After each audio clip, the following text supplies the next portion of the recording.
E aí pessoal, tudo bem com vocês? Também mais uma semana e mais um vídeo sendo gravado. Aleluia. Aleluia não, né? Tá saindo um vídeo por semana, tá ótimo. Eu sempre coloco o dedão na minha cara, não tem jeito. Uma hora eu costumo fazer assim ou assim. Essa semana, dando uma continuação pro último vídeo que foi de fundos imobiliários, eu quero dar uma recomendação, sempre a recomendação, de 10 fundos imobiliários que vocês podem estar estudando e começando a entender melhor esse mercado. E aí no finalzinho também do vídeo eu vou estar falando como foi a minha experiência com o primeiro fundo imobiliário que eu iniciei, como que foram os meus estudos, beleza? Então aí depois da introdução a gente vai começar a falar sobre isso. Valeu!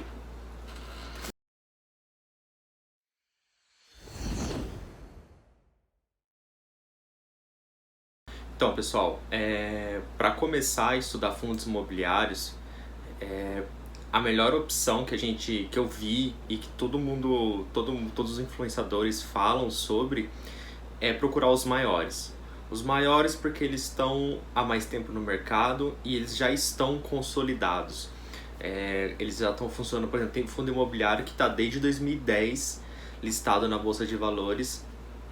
E então assim, ele é um dos maiores listados. Então é um fundo que já está há um bom tempo e para quem está iniciando é uma ótima oportunidade estudar esse fundo e verificar se para você é adequado isso ou não, tá? Eu tentei procurar no próprio site da B3 os 10 fundos imobiliários de maior patrimônio líquido. Eu procurei ali umas meia hora, 40 minutos, mas eu não achei nada. Então eu fui lá e procurei pelo índice, o IFIX, os 10 maiores fundos imobiliários que têm participação no IFIX. O IFIX, ele é uma cesta que tem vários fundos imobiliários dentro. Isso quem decide a introdução de um fundo imobiliário ou a retirada e a porcentagem de representatividade nessa carteira, acredito eu que seja a própria B3, tá? Mas assim, esse índice, o IFIX, é ele que diz no geral se os fundos imobiliários estão subindo ou estão descendo. Quando você vai procurar lá na Bolsa de Valores, eu quero saber se os fundos imobiliários no geral, eles estão subindo ou descendo. Você vai digitar IFIX, vai aparecer uma variação do IFIX, se ele está positiva ou se ele está negativa. Eu vou ver se eu acho deixo uma foto aqui do lado para vocês verem sobre isso. Então, isso é o IFIX, ele é uma cesta com fundos imobiliários, assim como o IBOV. O IBOV é uma cesta com ações brasileiras que diz no geral se as ações brasileiras estão subindo ou descendo naquele dia. É uma métrica para falar como o mercado está sendo, se o mercado está sendo positivo ou negativo, se está subindo ou descendo. Então eu fui lá, peguei essa lista que eu encontrei no site da B3. Eu vou olhar aqui na cola, falando o caminho para vocês, mas eu já baixei a planilha, eu coloquei um filtro ali para listar o maior e eu vou estar deixando aqui no comentário para vocês estarem olhando. Vai facilitar porque vai estar no Drive e vocês não vão precisar ir lá no site da B3, baixar isso, inserir o filtro, enfim, vai economizar um tempinho de vocês, beleza? Então você vai acessar mas eu vou falar para vocês a localização apenas para conhecimento mesmo. Você vai acessar o site da B3, b3.com.br. No menu superior vai estar Market Data e Índices. Você vai passar o mouse sobre ele, vai aparecer uma lista com um monte de informações. Você vai clicar em Índice de Segmentos Setoriais. Quando você clicar, vai abrir uma página com vários cards, vários quadradinhos, e você vai procurar o índice IFIX B3. Vai estar lá, índice de fundos imobiliários, alguma coisa, índice IFIX B3. Vou deixar uma foto aqui também, como vai ser encontrado. Você vai clicar no botão Saiba Mais. A hora que você clicar em Saiba Mais, vai aparecer informações sobre o IFIX e vai ter a composição da carteira. Você vai clicar em composição da carteira, você vai descer o mouse ou o celular, onde você estiver, né? E vai ter o botão lá no final dessa lista, a opção de download. Vai baixar essa planilha. Você vai inserir um filtro e só vai colocar para ordenar o filtro do maior para o menor. E aí vai ter as maiores participações do IFIX, beleza? Agora, baixou a planilha. Adriano, tô lá com 10 fundos imobiliários. E agora? Então os 10 fundos imobiliários, esses 10 maiores, são os que têm maiores participações no IFIX. Tanto em quantidade de cotas e representatividade. Por exemplo, eles representam 10% do IFIX. Então, os outros ativos representam 90%. Então, a variação deles impacta o IFIX no geral. Enquanto um que tem a participação de 10 influencia um monte, o que tem a participação de 1 ou menos de 1 influencia quase nada a variação dele na bolsa, entendeu? Então eu fiz a busca, ordenei, eu tô olhando aqui pro lado porque são 10 fundos imobiliários, lembrar de todos não vai dar. E eu vou estar colocando aqui, ou aqui assim, as informações sobre eles.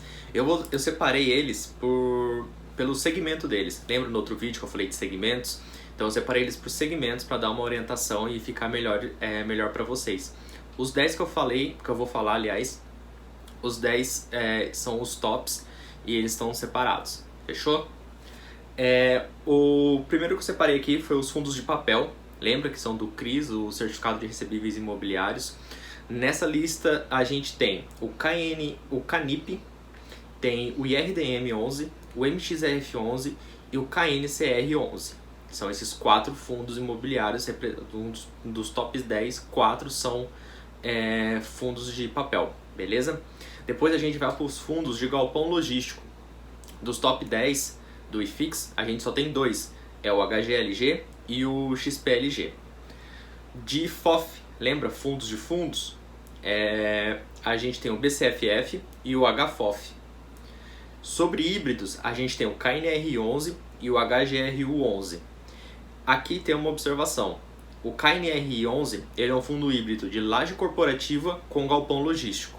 O HGRU ele é um fundo híbrido de educacional, então ele tem faculdades, né? São empreendimentos de faculdade e supermercado. São híbridos, ambos estão investindo em setores diferentes. Um é corporativo e galpão logístico, o outro é educacional e varejo, que seria o supermercado, tá? E aí depois sobra um que é de laje corporativa, é o KRCR11. Então esses são os fundos imobiliários que tem os top 10 e como eles estão separados por segmento para ajudar vocês. Agora, onde estudar ou o que estudar desses fundos imobiliários? Então, assim, você pode acessar um site que eu uso muito para verificar as informações dos fundos imobiliários no geral, chama MundoFi. Eu vou estar deixando aqui.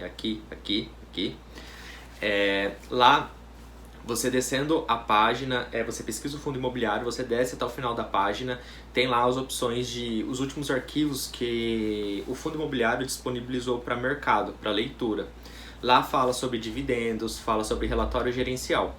E o que interessa pra gente é o relatório gerencial. O relatório gerencial é onde o gestor do fundo imobiliário ele vai conversar com os cotistas.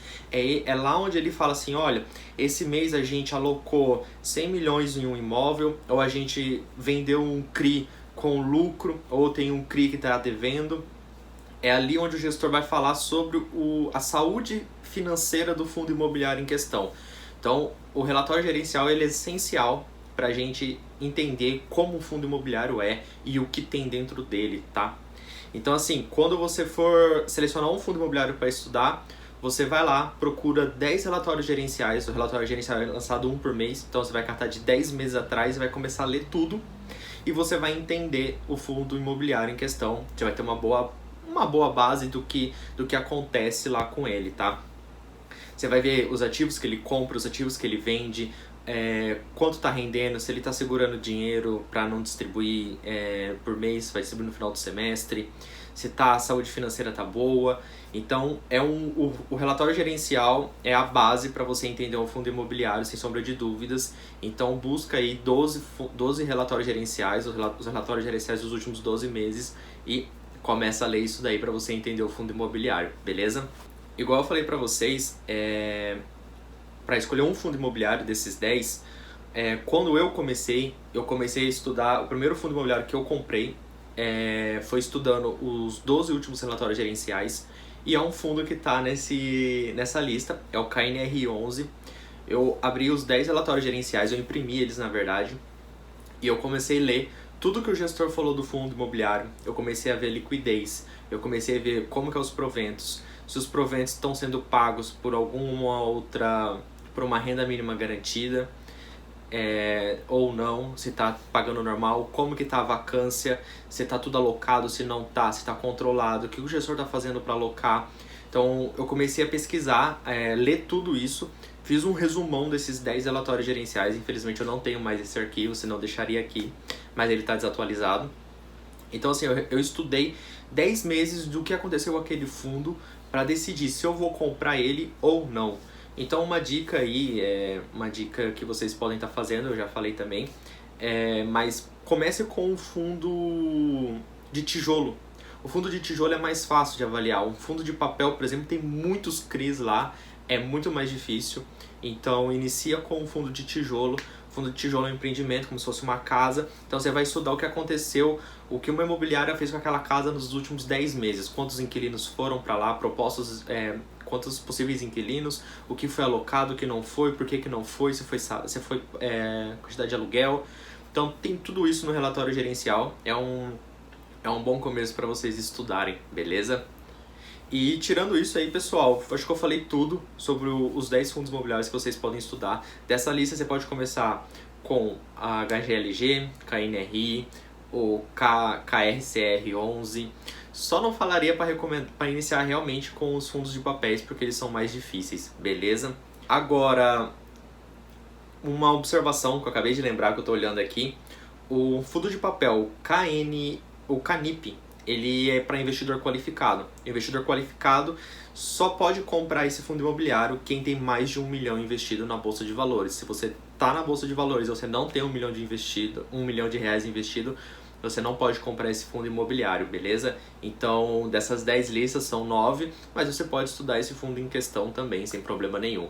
E, pessoal, é isso daí. Espero que vocês gostem do conteúdo e sirvam para vocês estarem pesquisando, estarem estudando. E qualquer dúvida, comenta aqui. Dê um curtir no canal para apoiar. Inscreva-se se você não é inscrito. Eu tô vendo aí, ó, que a gente tá tendo uma média de 30 visualizações e eu tô com 12 inscritos, então é pouco, eu sei no geral, mas eu agradeço muito de verdade por quem assiste. E às vezes você tá assistindo e não tá se inscrevendo no canal, então se puder, por favor, isso vai me ajudar bastante. Curta e valeu!